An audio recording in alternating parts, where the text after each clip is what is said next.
Kag para sa ato nagapanguna nga balita subong adlaw mga pumuruyo kung residente sa Western Visayas ginalauman nga magadugok sa mga patso subong adlaw para magduaw sa ilang mga minatay. Ang pinakauli nga sitwasyon sa Tanza Public Cemetery sa Iloilo City, hibaloon ta upod kay Kim Salinas live. Kim, good morning.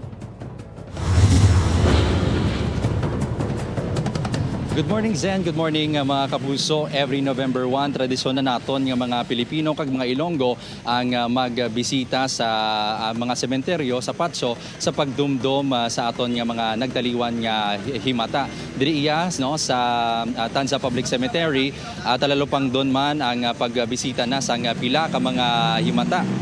Diri sa Patso sa pagsindi sa kandila kapag halad sa bulak. Rason nila ang sa pagkadto sa timprano pa nga hindi na magdinaguso karon sa hapon kag ang masingkalman nga init karon sa udto sa bahin man no o sa kon may assistance desk man sa bahin sang sentro sa pagsabat sang palamangkutanon sang pila ka mga himata nga hindi makatultol kon nalipatan na kun diin na-locate no ang nitso kon ang pansyon sang ilang mga pinalangga sa kabuhi. Naka-standby man ang katapo sa aton kapulisan kag BFP sa pagpasiguro sa seguridad sa lugar. Sa pagmanihar man sang trapiko diri iya sa nasabit ka sementeryo, standby man ang katapo sang aton iya nga PSDMO.